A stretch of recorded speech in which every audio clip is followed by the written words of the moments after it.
month or so with what's going on for the next month.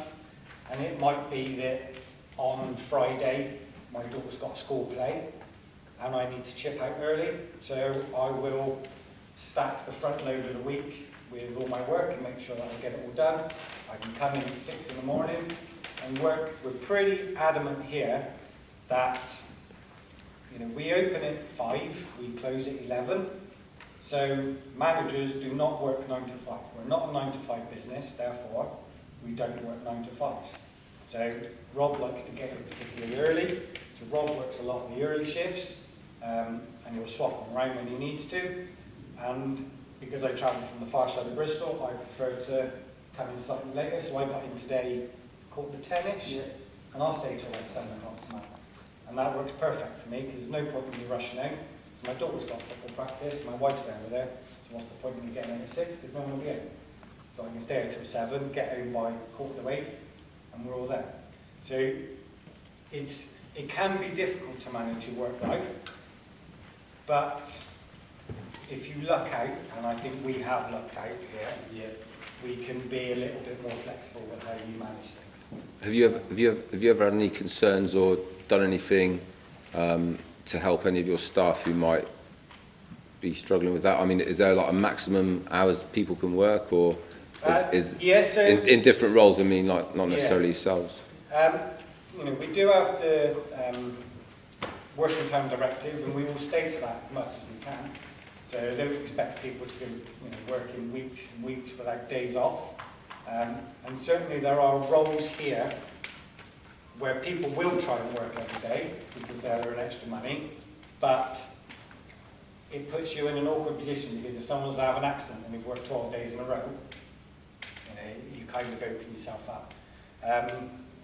And for us, again, it's difficult. So for me as well, I will go home, sit at home, have a cup of tea or whatever, and then I'll open my laptop, and it's quite easy to sit for another couple of hours at home emailing, or even, I had a week off a couple of weeks ago. I know that after a week of being off, I'm going to have 500 unopened emails and a stack load of work that basically means I shouldn't even bother having a week off. And that can, stop you enjoying your time off with your family because you know you're going to have that rush when you come back. And so there's the temptation to actually get on and clear some of it on an evening, and even when you're on holiday. And it's that temptation for us, we use Google. So I can sign in from anywhere. I can sign off my phone, off my laptop, whatever. So it's not even as if it's difficult for me to log in. Okay, so that can be difficult, it can be tempting. But again, I'm quite lucky. My general manager will absolutely scream at me if I log in when I'm on annual leave. I'm on annual leave, do not touch your work. Okay? When you get back, forward it off. So when we go, I'll send a lot of stuff Rob's way and just say, you'll have to deal with it. I'll forward some of the emails over. You'll have to deal with it because I'm off. So the manager or the hierarchy is helping you manage your work-life balance by allowing you to delegate and to pass stuff off. So that's the kind of a technique that your company would use. That's how we do it. You're not expected to do anything. It's difficult in this age where, years ago, I'd get a text message and I could ignore it, I could read it and I could ignore it. Now, we're all in WhatsApp groups. So you send the WhatsApp group, and I can look at it, but everybody knows that I've looked at it now. So I can't even get away with saying, I'm sorry, I didn't look at it until much later. So there is a lot of pressure on to actually work when you get home. Text message came through last night at 11:30 or whatever it was. And it's difficult to not respond to it, but you do you have to. You have to not respond because your manager tells you, no, when you're not at work, you don't deal with it. And I tell my team, no, when you're not at work, I don't expect you to have to deal with any of the workload. So if I'm doing it differently, then they're going to do it differently. And I've got to look after their mental health, and I need to look after mine, and that's the... And I guess that's the risk of getting that balance wrong, is the effect on somebody's stress or mental health. Which, you know, if you've got somebody that's maybe got too much work and not enough life, they get stressed, they get unhappy, they got problems, they have absence or something like that maybe. So you got to make sure. It's all a knock on. It's just, if you spend too much time here, you won't get any work done anyway. You're just so fed up with the place. You know, anyway, if you go to work constantly all the time, you might only get 2 or 3 hours work out of a 10-hour shift because you hate the place because you're always there. You don't have your own life anyway. So if you have a couple of days off, you actually work a lot harder when you're there.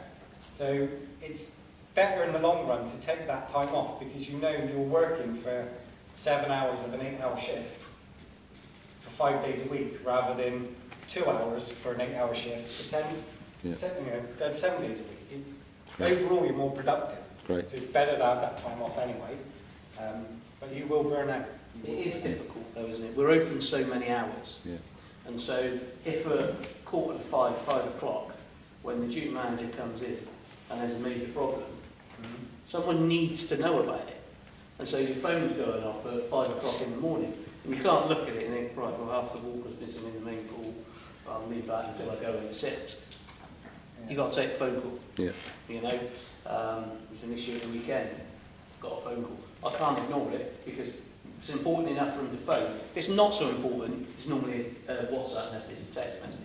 If it's an urgent thing, they phone. So if you know the phone ring, you've got to pick up the phone, aren't you? It's as simple as that. And because we're closing at 11:15, if something goes wrong with the alarm or something, again, Scott needs to know. So they're going to message, they're going to phone us. And then Scott will say, yeah, okay, leave it unalarmed tonight, we'll get it sorted. Something like that, you know, doesn't happen. But they do contact outside those hours, and you can't ignore it. You know, I do find companies are a lot better now than we were. You know, things are developing so much more in mental health. When I first started, I would work 28 days in a row, and some of those would be 15-hour shifts. I'd have 1 day off, and then I'd come in and do another 28, 30 days in a row. Because we were short-staffed, and my managers would pressure me, you know, please, we need to work tomorrow, you need to do work tomorrow, or the pool's going to shut. And they knew full well that I was doing double shifts, and knew full well that I would work 30 days in a row. But the pressure was on them not to shut the pools. And so they always called me, even on my day off, they would call me, can you come in because we're short? And I think nowadays there's much more of an awareness of actually, no, you can't do that anymore. You just, you know, you cannot. And I think a lot more companies are cottoning on to that fact, and it's getting better. But yeah, it used to be. Yeah. Things have massively changed. I used to work for a manager, going back to one of Scott's points. He spent a lot of time on his phone at work, he spent a lot of time talking to people, and he was there for 12-hour days, 5 days a week, and his boss was getting on his back because he still wasn't getting work done, because he wasn't doing quality work when he was there. He was going home and spending 3 hours doing work, and it's not good. You know, he ended up having 4 weeks off with stress because of it, because he couldn't keep up, because he got so fixated helping everyone else and doing other things. Sometimes you just need to blink and get down to it, especially with some of the stuff that Scott's working with. You've almost got to stick your headphones in and you're done with it. You know, we do that. It's one of the management tools. We've got a couple of different rooms that we can go and hide. And I will quite blatantly say to everyone, I'm busy. I'm going to go and sit in this room. Please don't disturb me. And that, you know, as much as you get that management thing of my door is always open, my door is open 95% of the time. But there are times where I need to go and sit by myself and clear this work. Yeah. And that's not rude, that's not bad management, that's actually effective communication, because otherwise you get annoyed with people. They keep interrupting you. You can just go and say, I'm busy, my door's shut. Sometimes it's okay to say, I'm not listening. Yeah, it's necessary, isn't it? Yeah. Just how you Great. Anything else? Everything else is sort of building management, supplies and restocking and... Yeah, so they were the kind of human side of things, and now they're thinking more about the physical resources that you guys have got to manage and look after, really. Okay. Yeah. Well... I don't know what the first one is. What was the first one? The first one is about stock and things like that. Yeah. You learn. So what are some of the major I don't know, stock and things that you need to look after here? Right. Toilet roll, honest to God, because everything else you can kind of seep through. You can, oh my God, yeah, okay, we can kind of sort that out. If you run out of toilet roll, I was going to say you're at Schitt's Creek, but you kind of look, but you learn, honest to God, the amount of times over the years that, you know, you start getting slightly low on pool chemicals, but you're so aware that if you run out of pool chemicals, the pool's shut, it doesn't happen. So you get used to ordering it regularly. Whereas cleaning supplies and things like that, especially in a place, you know, we are very busy here, but in leisure in general, you work shift rotations.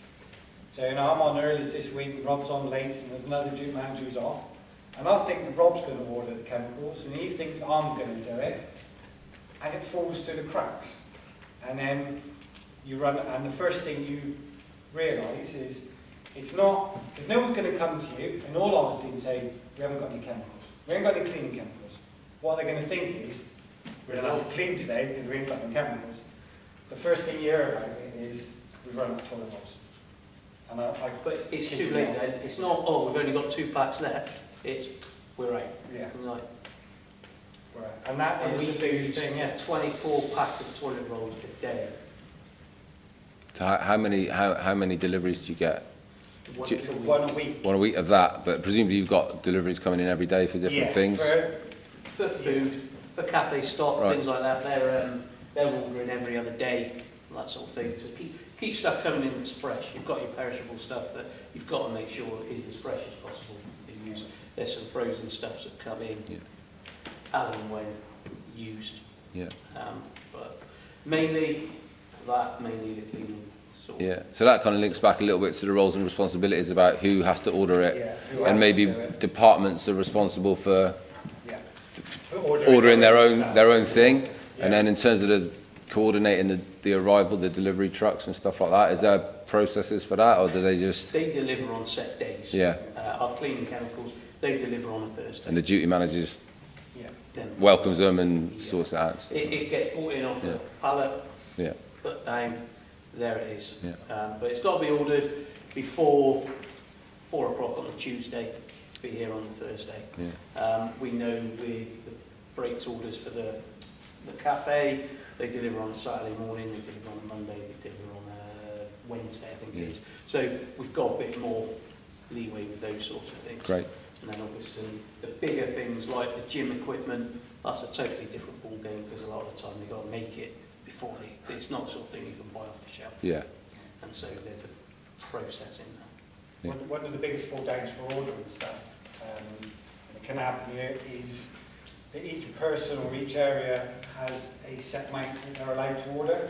So we have an online ordering tool, EC5. So any orders, you make a purchase order through our online tool. So I know for equipment it's up to 100 quid for yourself. So for general equipment, Rob can order anything up to £100.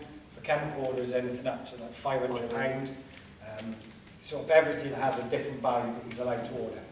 Now, if he goes slightly over that by a penny, it has to come to me, and I authorise it. And now if I'm off, and Rob's done an order, they might think it's gone through, but actually it's gone to me through authorisation. So they need to double check everything, because otherwise the order doesn't get placed.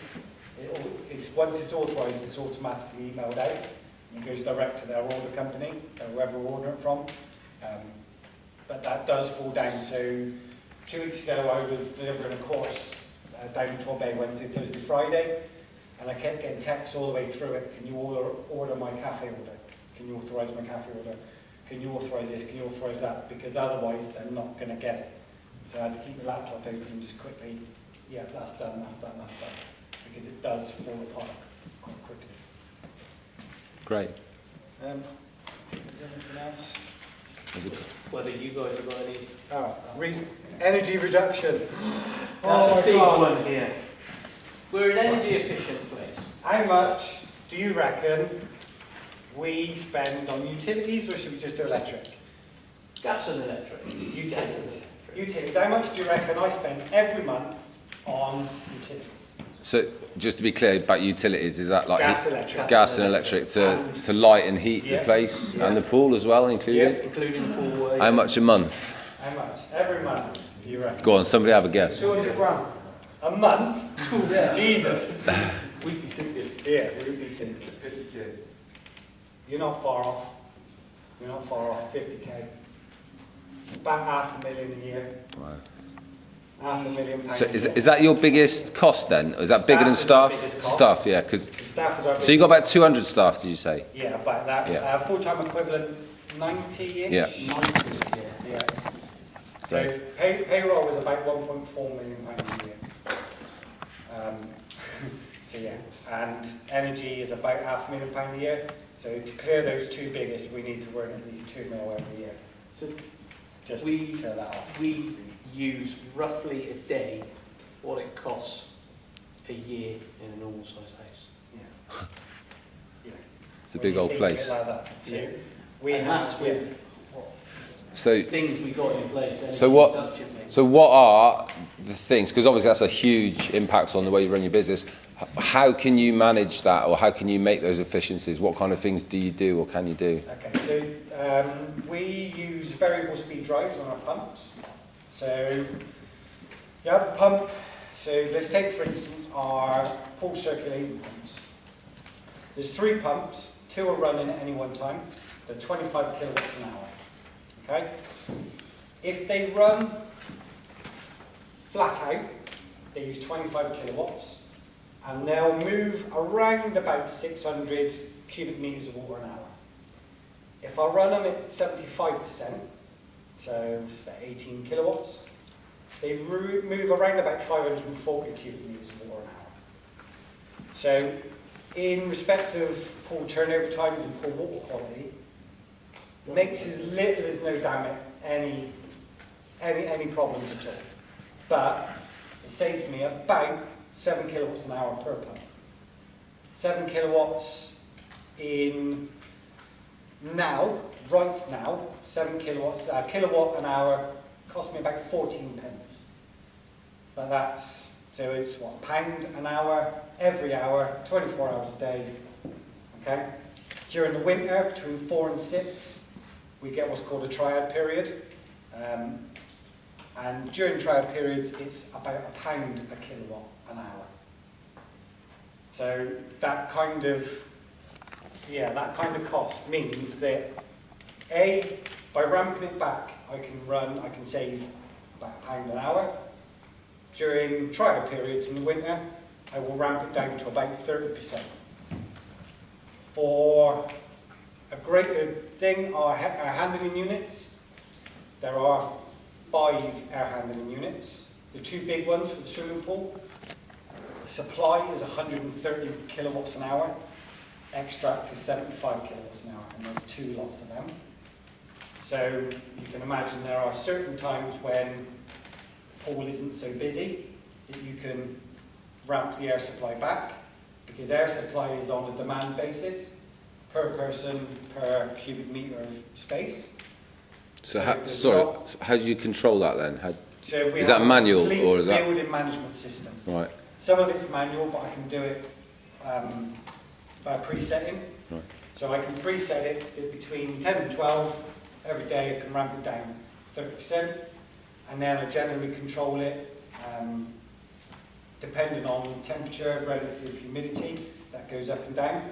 But then I'll override that again between 4 and 6 in the winter, because I can pull that back to 30%, 100% on 130, well, it's effectively 200 kilowatts on each supply and extract, and there's 2 EHUs.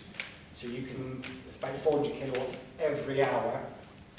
We can ramp that down to 30%. We can save a considerable amount. It's things like that. yeah. And what about the lights? So lighting in here is not too bad, but we are looking to do the whole pool change rooms in LEDs. So the last set of lamps, there's 2 28-watt lamps in each socket, not these ones but the other ones. 2 28-watt lamps, we've moved over to a 7-watt LED. So we were running 56 lamps, 56 watts on every lamp.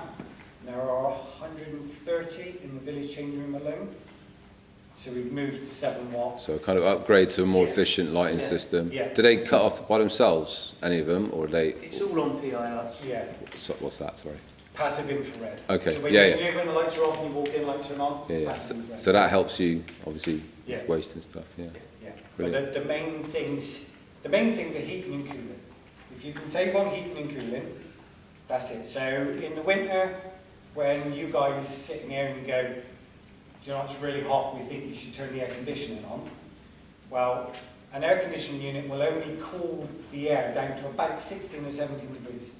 So if it's 6 degrees outside, you can absolutely guarantee that I am not running a chilling unit cooling the air down. It's just fresh air from outside. Because there's, chillers are an absolute, well, Yeah. the amount of energy Great. they use is ridiculous. Great. But That's really helpful. that's your Yeah. bits. Refurbishment we don't really do. I think that's kind of it, isn't it? Productivity, minimising costs. Yeah, just making I just- people aware. Yeah. I'm wondering about like technology, how you might use technology to kind of maximise efficiency. I don't know, like, do you get latest bits of like computer software or I don't know, stuff that might help you operate a bit more efficiently? Yeah, so as far as sort of computer software goes, most of our stuff is run through Google. We have a Google Enterprise thing. So, for instance, I'd say probably the best thing is the collaboration on writing documents. So we said earlier, HR will check all of my documents. Before I used to use Microsoft Word. So if I'd write a letter to you, I'd send it to my HR team, they'd recheck it, email it back. Now I've got a copy, they've got a copy, I've got a copy that they've just sent to me.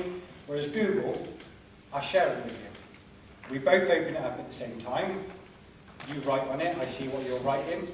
Now we've just got one document, it's shared across all of us. It just makes it easier to manage. We're in the process at the moment of digitising most of our paperwork. So annual leave stuff. Annual leave is on a QR code. So if you want to take the day off, there's a QR code on the wall.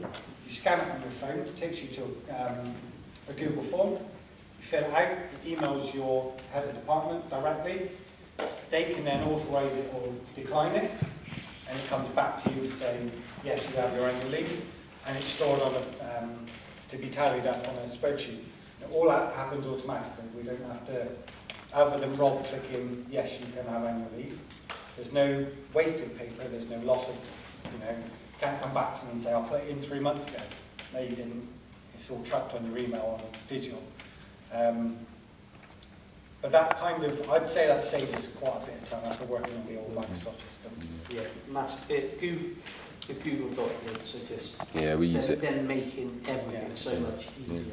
So do you use Google Forms and all that? We do. We use Google Classroom so all the assignments, we transfer and stuff. Everything we use it, and it saves us an absolute shed load of time. I use Google Forms for everything, QR coded, so when I first started, everything was on paperwork. So your daily checks, paperwork, tick, tick, tick. For instance, so it goes back to some of the health and safety stuff we started at the very, very beginning. I've had it all prepared and waiting on delivery of tablets. So let's say I asked you to do a building check to make sure everything's perfect. You can sit in your office and tick every single box. Yes, all good, yes, all good, yes, all good. Rob comes in, slips on a bit of water on the floor. It's difficult for me to prove that water has only just appeared. So he probably could sue us. With the latest Google stuff, and so we put all the forms onto a digital platform on a QR code. They will be stored right in the corner of every room. So you cannot sit in your office now. You have to come all the way out here, scan the QR code, which takes you to a questionnaire. Is this room tidy? Is it clean? Is there any water on the floor? No, no, no. Rob then comes in and slips on a bit of water. We can actually prove that we've followed our duty of care. because you physically have to come to this room to check that everything is perfect. You can't do it from your office. And it's date and time stamped. So things like that goes to be slightly more efficiently, but it covers my back a lot. I've done this previous places, and it saved me so much money on people making claims that I can prove we haven't filled in our duty of care, because you cannot fill this form out without going to the room. So you physically have to check it. So that kind of computerized system means that we've got rid of 100 boxes of paperwork, like big boxes of paperwork that we don't need to keep, because this is all just saved on Google Drive. Great. Great. Yeah, I think that's pretty much it. We're just thinking about productivity and efficiency in terms of the facilities. I don't know if there's anything else. I mean, you talked about the wastage and the energy, so I think that obviously ties in with that a little bit. Okay.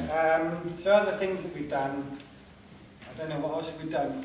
Ordering machines, so cleaning machines. Yeah. Saving time for the guys cleaning. We know it doesn't get done every night to the standards that we'd like. So we're investing in some battery-operated cleaning machines. Yeah. Okay. Perfect. Little things like that. That's perfect. That's a great example that they can Initial think about. Chemical dosing is a massive one. If I actually go and clean something, there is a pot of chemicals. Okay. You can either throw that around me, or you can dump it into a bucket and whatever you want to do with it. But you have to go through an absolute shed load of training. You have to wear full sets of PPE, personal protective equipment completely covered, eye protection, everything like that. And you can throw all the chemicals around everywhere and completely waste it and not use anything. We've got a chemical dosing unit on the wall. You say, I want to use that chemical because that chemical does that job. You press the button and it dilutes it for you into a bucket. That means that I don't have to waste my time training you on chemicals, because this chemical is no longer cost accessible because it's safe to use. I don't have to waste my time doing that. I don't have to waste loads of money on PPE, because PPE is personal, so I have to buy you a set, you a set, you a set, you a set. You can't share it. It's all personal. And you don't waste any chemicals. So I've saved a shed load of time, I've saved a shed load of money on chemicals, and you guys don't have to worry about getting chemical burns, because those kind of things are the mains, I'd say. Yeah. Great. Yeah, the boys have been sat still for about an hour, so I think they're getting a bit. It's been great, by the way. Thank you, boys. Is there any other? Just give you guys a chance to get a bit interactive. Is there anything else, looking over your notes, that you would like to make the most of? The guys want to hear. Any areas that you maybe needed a little bit more of an idea about? Now is your time to speak. Well, if you watch the video back through and you want a bit more clarity, just send us an email. Okay. We are always around as well, so if you guys are in the centre and you've got questions, just grab us. Yeah, we're always around. You can always ask. Anyone care to? Well done. Do you give out promotions, or is it HR? So, do we give out promotion? My general policy is I prefer to promote from within. So if somebody leaves and I've got a succession plan, that's me. So I interview anybody. Me, sometimes I bail off and I let the heads of department do it. Depends who's being interviewed and what position for. But yes, any decent management team will have a succession plan. So I'm already training people to fill Rob's role, and Rob is sorting himself out to fill my role. Literally, because if somebody leaves, you're kind of screwed. If you've got a row of people waiting to move up, then they just step in. You're not missed. I'm not so egotistical to believe that I'm not replaceable. I know that if I leave, within 2 days they'll be like, someone used to be working called Scott, no idea. So Rob sits ready to fill my boots, there's a couple of people ready to fill Rob's, and so on and so forth. Yeah, we have a succession plan. You have to. Great. Just one thing, in terms of efficiencies, again, I'm just wondering, do you guys own the gym equipment or is it leased? We own it. Yeah. We own it. It's on, depending on what piece of equipment they have, certain contracts with them. So some of them have to be out within 40 hours to fix it. Yeah. Some are a little bit longer. So that kind of helps you keep the equipment in a good state. Yeah. And does it also help you, like, budget-wise? It can do, yeah. There's a little, this site is very, very unique. We are a PFI site, so we're private funding initiative. Basically, the council could not afford to build this site, so they went off to private investors and said, can you build us a site and we will pay for it over the next 25 years? And then the council asked us to run it. Now, because of the sheer amount of money that they invested, the council has to make sure that you and I and people of Bristol get value for money. Okay? So there are certain things that they write into our contract for managing the building that costs us financially every single month if we don't do. For instance, that mirror cost me £6 a day. Yeah. It's about £6 a day, which doesn't sound a lot, but that's been broken, I don't know, 6 months. Yeah, it's been broken for quite a while. Okay, we need to do a load of work to it, but it does cost me. Okay, there are if a toilet is out of action for more than an hour, it costs us 250 quid straight off. Okay, if, and this did happen last year, the lift wasn't serviced in time, so it wasn't allowed to be used. So because no disabled person can now get upstairs, oh sorry, it's a bit of a generalisation, so because it makes getting upstairs difficult, and some people can't, that means that the entire top of this building is out of action. Okay? It cost me £3 grand a day. £3 grand a day, every day.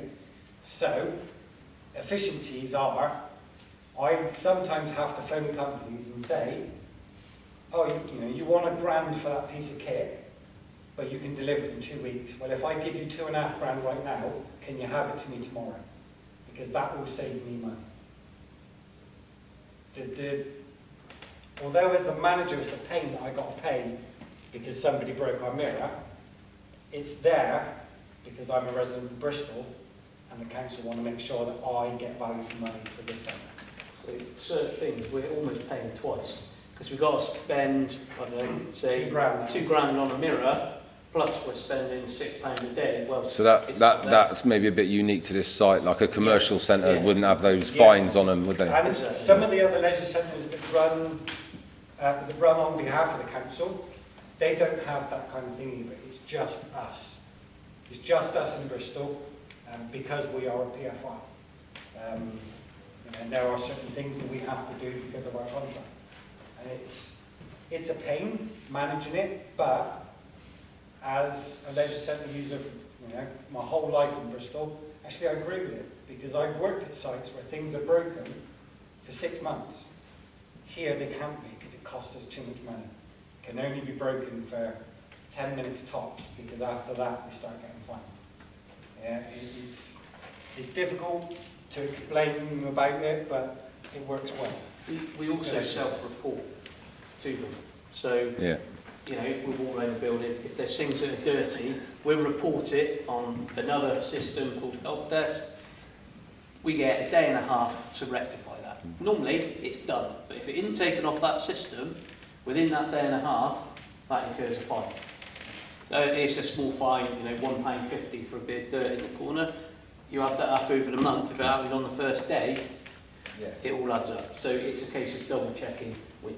We are A, cleaning, and B, taking stuff off the system as well. So, there is a lot of trust, self-reporting. We have to close a teaching pool, £800, half a day. Those sorts of things, but we have to be honest. Because if we get caught out, we lose the contract. Just a final thing from me. The plant needs, in terms of efficiencies, presumably there's some kind of planned maintenance or Yes. checks and stuff like that, which maybe prevent breakdowns and serious accidents and explosions and stuff like that. So maybe the maintenance of the plant is something that helps you manage the efficiencies. So the there centre.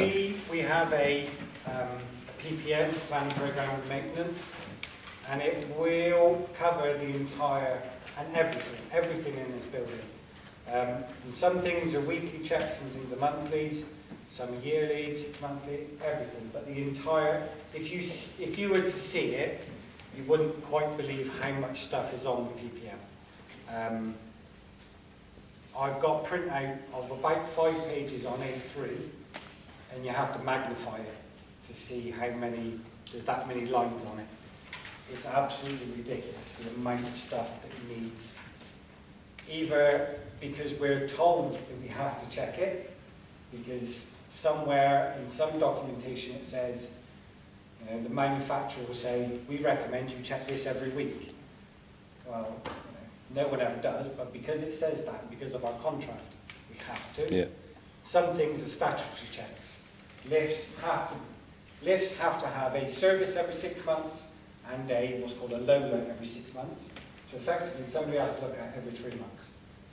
That's a statutory, has to happen. If it doesn't happen, you can't use it. And it's those sorts of things that it's meant to stop breakdowns. Yeah, it's like an MOT for your car, right? Yeah, if you get it serviced once a year, it's going to stop the engine Yeah. blowing up later on. So. Yeah, it's designed to do that, but at some point it's going to go, isn't it? Yeah. You can't Yeah. Mine does. All right, Is there anything else, guys? Yeah. that's We all good? great, chaps.